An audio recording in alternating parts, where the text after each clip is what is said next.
Mantan Bupati Purwakarta, Deddy Mulyadi, bersama sejumlah kuasa hukum menjenguk terpidana kasus pembunuhan Vina dan Eki Cirebon di Rutan Kelas 1 Bandung pada Selasa 16 Juli 2024. Usai menjenguk terpidana, Deddy Mulyadi mengungkapkan kondisi 4 terpidana yang mendekam di tahanan. Deddy menyebut keempat terpidana menceritakan penyiksaan saat ditangkap. Ya, baik. Yang pertama bahwa mereka yang di dalam barusan dalam keadaan sehat. Kemudian mereka kembali bercerita tentang proses penyiksaan yang dialami ketika ditangkap. Keanehan ketika penangkapan hanya mereka yang ditangkap, sedangkan Abdul Kahfi, anaknya Pak ST Pasren, tidak dibawa dan tidak diperiksa, hanya diberikan tugas untuk mengantar motor. Mereka juga menyampaikan keyakinan bahwa pada acara Agustusan mereka sama-sama ikut berkumpul dengan Pak RT Pasren, sama-sama menyelenggarakan kegiatan Agustusan. Bahkan jadi panitia. Bahkan jadi panitia, dan mereka menyebutkan beberapa nama yang menjadi panitia acara Agustusan dan hari ini posisinya di luar, bukan terpidana. Kemudian mereka kembali menegaskan penyesalannya waktu di lapas Cirebon disodori menandatangani pernyataan merasa bersalah, mohon pengampunan, dan ternyata itu namanya garasi kata mereka. Ya kan, padahal mereka tidak melakukan, tapi gimana?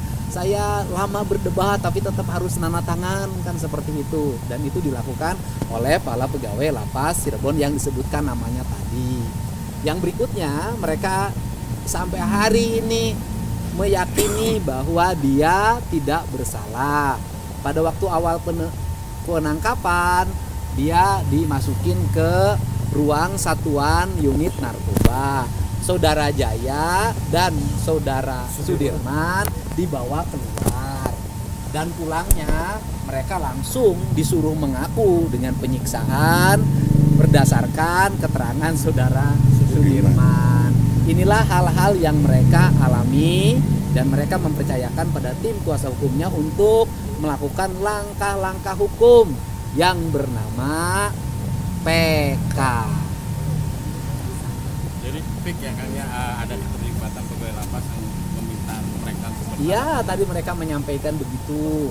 Kan gitu, menyampaikan bahwa saya itu menyesal menandatangani, dan saya lihat dari jujur lah ya, di antara mereka ini yang mukanya agak sedikit beda, Icus, Oces, ada Ripaldi gitu loh. Artinya dari sisi wajah memang Ripaldi memiliki pengalaman jalanan, tetapi bukan berarti yang pengalaman jalanan itu adalah pembunuh dan pemerkosa, kan tidak juga. Ripaldi juga membantah.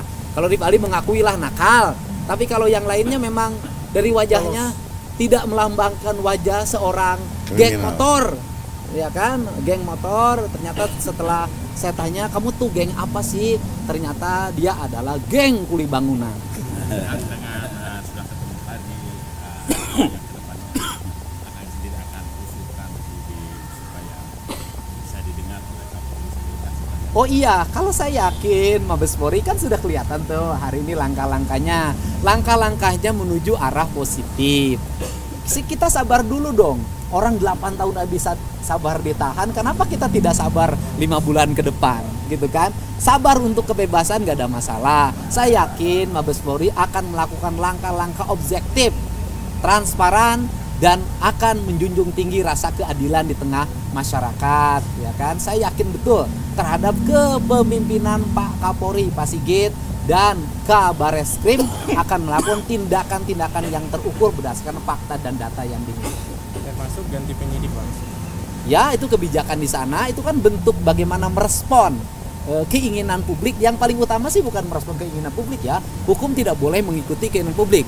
Merespon terbukanya tabir kebenaran terhadap kasus meninggalnya Eki dan Vina. Sehingga saya sekali lagi ini, saya menyatakan hari ini, kalau ingin mencari siapa pelaku pembunuhan Eki dan Vina, apabila ini pembunuhan dan pemerkosaan, sebaiknya tidak berkutat di 3 nama.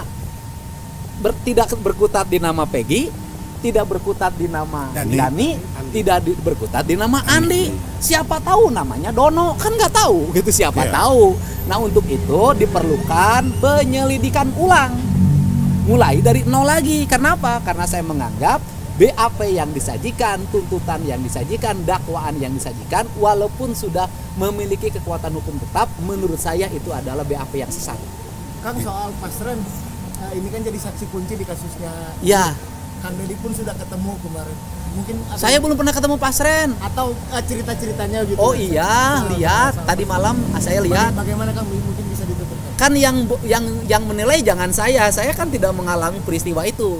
Berdasarkan penilaian para terpidana yang ada di dalam, tadi saya tanya bahwa keterangan RT Pasren bertentangan dengan fakta-fakta yang sesungguhnya berdasarkan pengalaman yang mereka alami. Oke. Oke, Makasih ya. siap. Kita ke Jelengkong. Kita ajukan untuk kembali ke. Oh iya betul. Jadi memang hari ini kami sudah tulis surat itu untuk agar supaya para terpidana ini dikembalikan ke lapas semula. Kenapa? Karena pertama kasusnya Peggy dikaitan di masalah ini sudah selesai. Kedua, jarak antara para keluarga ke sini kan kasihan. Mereka orang nggak punya, ongkos aja jadi masalah gitu. Jadi tolonglah supaya dikembalikan mereka ke tempat asalnya, supaya keluarganya bisa lebih dekat, lebih gampang untuk berkomunikasi. Itu saja yang kami. Tapi hari ini sudah dikirimkan suratnya. Pak, kemana Pak? Ke Kanwil atau Ke ke Polda? kita mulai ke sana ke Dirjen Pas, kemudian ke Kanwil sini, kemudian ke Kalapas, juga ke Kapolda. Pak katanya akan melakukan pelaporan pidana juga. Bisa Pak? Betul. Ya kalau nggak ada halangan waktu dekat ini ya. Kita ya, kaji mungkin, dulu. Ya kita kaji dulu waktu dekat ini lah. Ya kita kaji dulu. Ya kita akan kaji dulu. Kemungkinan. Secara spesifik tadi yang dikonfirmasi apa aja Pak mungkin? Nah, jadi gini, yang kita konfirmasi kan kebenaran cerita-cerita dari para terpidana terkait dengan rangkaian peristiwa. Kami rekonstruksi ulang lah, kan gitu kan. Dan fakta yang kami dapat kan kami juga mengadakan rekonstruksi secara investigasi dari kuasa hukum lah.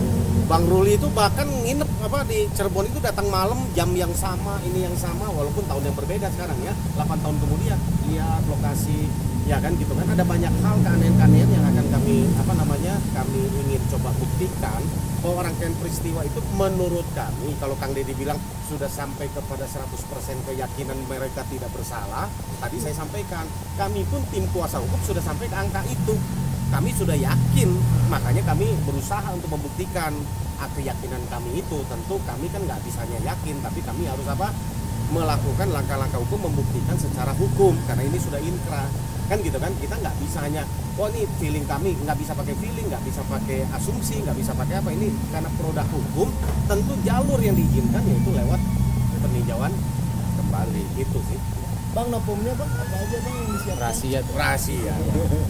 Belum. Apakah hanya kesaksian atau juga ada alat bukti yang Ada alat bukti. Ada banyak. Kesulitannya apa untuk cari novum baru dan PK-nya sudah lumayan lama nih Bang? Begini. Ya Bang Ruli. Gini, masalahnya begini. Kita kan perlu tahu itu kecelakaan atau tindak pidana. Itu dulu gitu loh.